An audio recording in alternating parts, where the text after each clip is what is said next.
Hello from Skiathos, the Greek island where we're exploring the relationship between landscape, soulscape, and the creative life. I come across so many people who have a longing to begin meditation or some kind of spiritual practice. And one of the things holding them back is that they say, I just can't concentrate. My mind wanders all the time. And it's hardly surprising because the world is so full of things demanding our attention. If you're anything like me, the moment we decide to take time to be still, our brains shoot off in all kinds of directions. Being still and calm is the last thing they seem to want to do.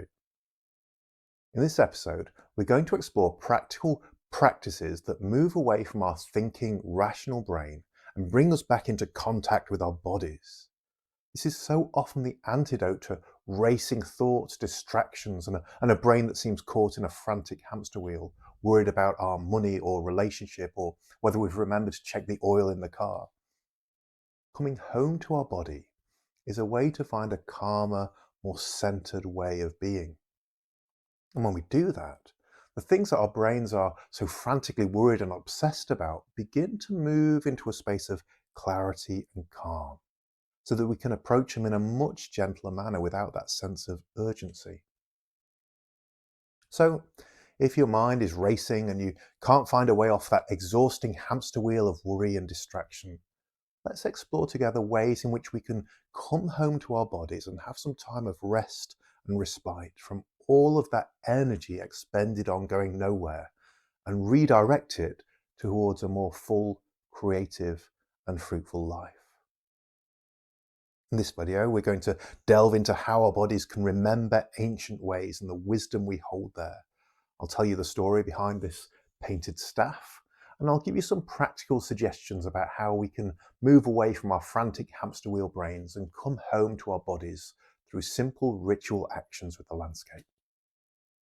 So let's go. In his wonderful book, Scatterlings, storyteller Martin Shaw talks of a way of being that is shaped by the earth. He says, move back into the sensing range of your own body. Commit to a decent stretch of time, not an afternoon, not a workshop, but real damn slow, like a rock is slow. This is the instigation of remembering, a remembering that is hard when you are beset by 20,000 things you have to do before lunch, but it's there. And now that's magic. In the caribou dust of your bones, it's there. In the prehistory of the flames that lick your hearth, it's there. We're old, you know, whatever they like to tell you on television. When we bend our heads and sob without reason on entering an old oak grove, that's not sentimentality. It's animal memory. Pause now. Wait a moment and breathe. Do you remember? A long way beneath the endless notifications on your phone, the emails piling up that you know you need to reply to, the nagging sense that the relationship or the job you're in is no good for you, but you're scared to make a leap because it's easier to stick with what you know. You feel that stirring deep, a whisper that's been drowned out by the incessant shiny surfaces of the banal. Beneath all of that noise, can you hear it? Can we remember together? If you sense even the slightest stirring, even the vague memory of a longing for something more, something deeper, more vibrant, more connected and creative, or maybe you've known this for a long time, the beckoning voice is getting louder and louder and has become impossible to ignore, then all that I'm going to tell you now is for you. It may feel challenging and daunting to even acknowledge, but we're going to be gentle and kind to ourselves, never pushing more than we can bear. And Martin Shaw, in his quote, gives a good idea where to start. He says, move back into the sensing range of your own body. We can't overestimate the importance of our bodies in living a life fully engaged with the creative soul, because we hold so much deep wisdom in our bodies that it's often ignored as we're enticed by the disembodied experience of living life through our screens. The way we've been taught or conditioned to hold and move our bodies has cut us off from the wisdom we contain. I think particularly in the way society urges us to move in terms of our gender. From a very young age, we're taught overtly and implicitly that boys don't sit like that, girls don't move like that, and so on. All of this narrowing down the possibilities of the way we move, sit, stand, gesture, the way we flow through the world. And in that narrowing down, we are cutting ourselves off from embodied wisdom. There are things beyond words that our hands know that we can't know with our rational mind. There are things that our legs know, that our gut knows, our heart knows, and all speak a language beyond words. To come home to our bodies is literally a remembering, a remembering. We're putting ourselves back together after a dismemberment. We've been taken apart by the rigors and distractions of this world. Our sense of being smeared out and stretched to breaking point as our attention is caught by 24-hour streams of news events around the world.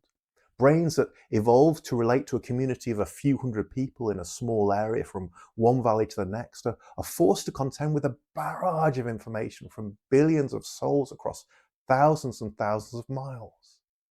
It's no wonder we often feel strung out and stretched to breaking point.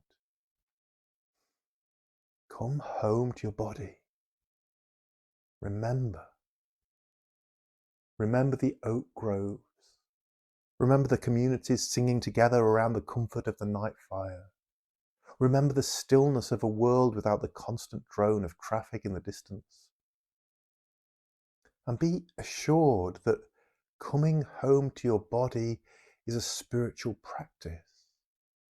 There's no separation between the physical and the spiritual. We take up space. We are not some wafty ethereal spirit. We are our bodies, and we are more than our bodies. Movement and ritual is a way to awaken and access this embodied wisdom. This is one way to begin to access that and to allow the land to teach you new rituals. It's part of the process of remembering that Shaw talks about. Not just remembering in terms of rational understanding. There's no need to believe the right things and get there through right thinking. Our belief is expressed in what we do with our bodies. For example, love is expressed through action, gentleness through the nature of our presence. Ritual helps us towards a literal remembering, reconstituting our bodies into the glorious soul-infused beings we are, vibrant and alive. Incidentally, this is why AI can't make art, however much the tech companies might want us to believe it can do. To make art requires a profound harmony between our inner and outer worlds.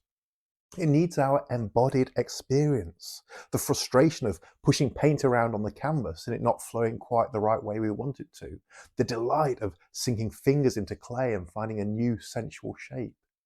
Even writing takes on a different quality when we take a pen and paper and write by hand rather than typing on a screen, which I know very well as I live up here with a writer.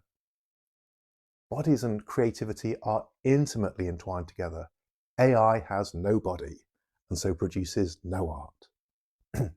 So I'll never use AI in any of the words or images I put out on this channel. My aim is gentle authenticity. And if you'd like to support me in that, then please like and subscribe now.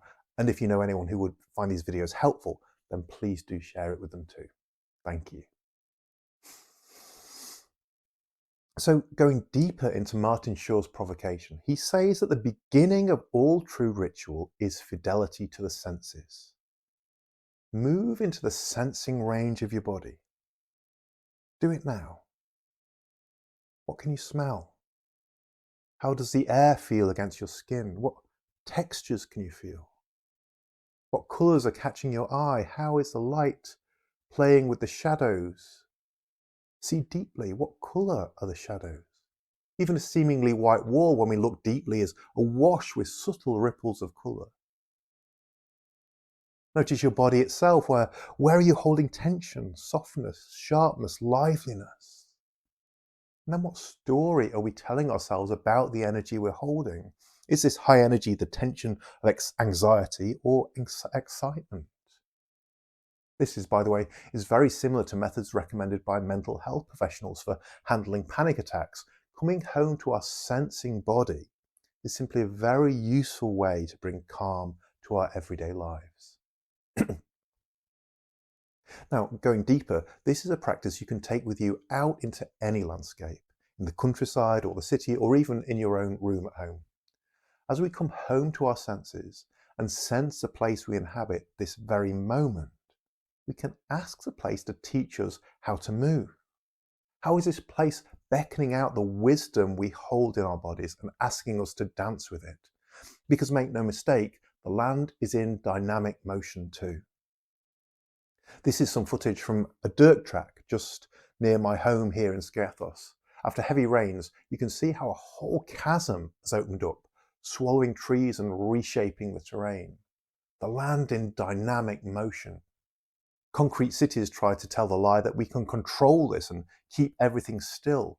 But even there, you will be able to find dandelions pushing their way through the cracks between paving stones and tree roots erupting through the tarmac. Cracks will always appear in the end. We can't stop the earth moving. So as you reach out your senses, allow the land to teach you how to move. In previous episodes, I've offered practices that take us into the inner world, but this practice is out there. It will transform our inner world for sure, but that's not where our focus is. We pay attention to the world around us, the sensations, the smell in the air, the feeling of the ground beneath our feet, cold rock, warm sand, soft grass, stinging icy stream. Before you begin, you may want to set an intention for the improvised ritual that the land is going to teach you. Perhaps you want to shake off a difficult feeling, or seek out a way forward in your career, or find inspiration for a new creative project perhaps, or simply the intention to receive whatever you need in this moment of your life. Then, after setting your intention, maybe even speaking it out loud, begin to feel your way into the space. How does the rock you stand on want you to move? When a slight urge arises, follow it with curiosity. Return to a childlike wonder at the world. See where it leads, unfurling your fingers perhaps, which leads to grasping a tree branch, or kneeling down gently to press your lips against damp moss, splashing water on your forehead from a stream. Allow one action to flow into the next without thinking too much about it. This is an embodied conversation with place, away from the heady, analytical stuff. And so we access the deep wisdom of the body as we also interact with the deep wisdom of place. This is the way into old, old magic, the ancient remembering that Shaw talks about. And that's how I came to create this staff. I use it to move through the land here. This is my physical anchor to the island here. I found it on the beach Megaligialos, a steep cliff climb down to the beach, and unlike most of the beaches here on the island, which are gentle with soft sand, this beach is harsh with rocks and towering dark cliffs strewn with driftwood. Even whole trees are beached on the boulders there, because there's no access for vehicles for anyone to remove the detritus washed up, so it piles up over the years. As I was moving, jumping from boulder to boulder, really feeling deeply into my dance with the place, which is really quite an intimidating energy there, I saw this driftwood branch and took it from the beach and helped my climb back up the steep path in the blazing sun. And later, I painted on it some of the energies of the island that I've encountered here, a bit battered now after all the adventures. A cormorant in flight across the surface of the sea, an octopus I saw white and glowing like a ghost among the rocks, the trees and forests, the sun and moon overall. Over the years before I came to live here, I would visit the island for a few weeks at a time, or would hide the staff before I flew back to the UK. I'd hide it in a hollow tree near a spring in the woods where no one ever goes. It was kept safe for me, a part of myself always held here to promise my return. So as you move your body with the landscape, do so without self-consciousness. No one is watching, apart from the sky and the rocks and the trees, and they all delight in your freedom. They long to dance with you. No need to think, no need to try and solve the problems running around in your head. Simply flow and be alive. Even just for a short time, allow the land to teach you the ritual you need for this moment, for this day. And as we listen to that deeper flow, the deep ocean currents, not just the waves tossing around on the surface, we'll find a powerful authenticity as our inner and outer world become tuned in harmony with each other. Afterwards, you may find it helpful to come back into your rational thinking brain and write down something about the experience in a journal. Return to the intention you brought to the ritual, perhaps, and notice what has changed or emerged in the process. Or create a piece of art like I did with the staff I found on the beach. But it can also be beneficial simply to leave the experience as a moment of embodied practice that has changed you in a way beyond words. You may not be able to describe what happened to you, but you can feel it. You can feel it in your bones, in your guts, or in your heart. And that is more than enough. And the more we return to these ways of deep listening and remembering, the deeper the transformation will go. So, if your mind is racing with distractions and you feel that sitting still to meditate doesn't work for you, then why not try taking time to come home to your body? Find that deep remembering of ancient ways. The land remembers, our bodies remember. We've simply forgotten that we've already know everything we need for this moment in our lives. And when you try this practice of dancing and moving with the land, allowing it to teach your body how to move, I'd be really interested to hear of your experiences of working with landscapes in this way. So do drop me a comment below. And as you explore these things, if a one-to-one video call will be helpful, I've got over 15 years of experience accompanying people on their spiritual journeys. So drop me a message and we can discuss what might work for you in your life. Also, if you'd be interested in having your personal story and experience expressed in a piece of art, a soul portrait, then I'd be really happy to work with you. Soul portraits are a way to discover the art of your deepest self that grows from me gently listening to your story, and I create them in dialogue with you. When people ask me to make a soul portrait for them, we work together to create a unique artwork. Maybe something like this staff to anchor you to the land, a painting, or whatever will be helpful to you. If that's something that interests you, then send me a message or follow the link attached to this channel. I really appreciate all the positive feedback I've been receiving over the last few weeks for this channel. And if there's a subject that you'd be interested in me exploring here, then do let me know and I'll make an episode for you. So thank you for listening. I hope you have a peaceful and gentle day. I'll be here again at the same time next week for more journeys with art, soul, and landscape. Lots of love.